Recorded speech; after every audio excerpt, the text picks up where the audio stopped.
In August of 2015, the Anchorage Museum and Smithsonian Arctic Studies Center hosted a program to provide Anchorage-area teenagers with an opportunity for creative, athletic expression through skateboarding. Led by activist Jim Murphy, students received a skateboard kit and designed decks inspired by Alaska Native objects in the museum collections. They also learned how to assemble the parts and joined in a public skate jam with their new skateboard. My name is Jim Murphy. My family's from New Jersey. Been skateboarding all my life, and I started Wounded Knee Skateboards back in 1998 with Andy Kessler. Like, here's my board. I'm going to put something on my tail, right? And you can put them on your boards any way you want, man. I think, like, when you grow up as a young kid and you skateboard, you meet other kids who skateboard, and you're all doing it on your own, and you feel like a family. And then when you go to play like baseball, basketball, football, all of a sudden there are teams you have to make, or you can get cut. And as a young kid, that can be really debilitating for your social networking when it comes to going to school.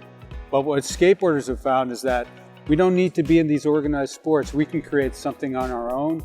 And in doing that, and in being a skateboarder for as long as I have and most other guys, you find that freedom. And when you understand that freedom, when you see another skateboarder, you know that that guy understands that same kind of freedom. So you automatically have that bond.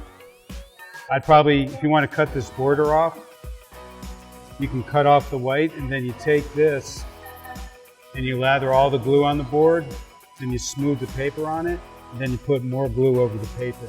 That way it'll stick to it. They made people live on reservations, and the native people here, they never lived in one spot. They'd follow the buffalo herd south, and they would keep circling around and do ceremonies everywhere they went around the buffalo and the hunt. So I think there's so much pride in the families when the moms and dads hang out with the kids and they see how happy their kids are. That makes them happy. I mean, regardless of what they're having to deal with on a daily basis, seeing your children smile and laugh and play with the other kids just makes everybody in their family happy. And it's just a contagious thing, and the more kids you get involved with it, the more of their families that get involved with it, and they see how positive it is. And it's infectious. It's just that happiness is infectious, and everybody wins. It's just a good thing all around. Now these are lock nuts, so obviously when you tighten them down, it's just like this. They tighten up more. And this is kind of funky because it kind of comes in on an angle. With skateboarding, we saw that there's a skateboard community there before we built the park. And you can tell the kids were really hungry and driven for a better skateboard park. They just had a little wooden one. And when you built them a world-class skate park, you could just see their self-esteem rise. You could see the self-esteem in a kid who gets a new skateboard, learns a trick, and it just keeps building and building within themselves. And regardless of the situation out there, I mean, you have kids living in poverty, you have abuse at home. The skateboard park became more than just a place to come and just ride your skateboard. It became this community thing. So I think what it's done for kids is giving them hope. You know, try to do a trick. If they don't land it, you know, keep trying. It's a self-esteem builder.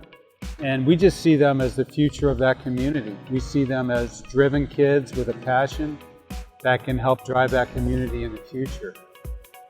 That's what I'd like to see. More Indigenous youth up here expressing their views and their art and sharing that with us, because that art is beautiful, you know. I'd love to see more of it.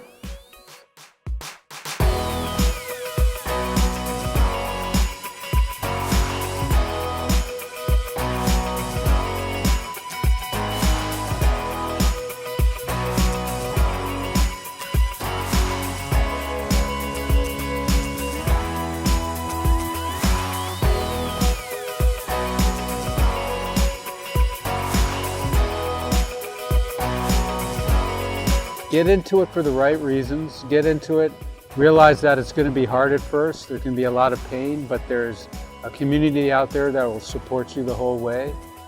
There's a big family out there welcoming you into it. So just come on in and have fun.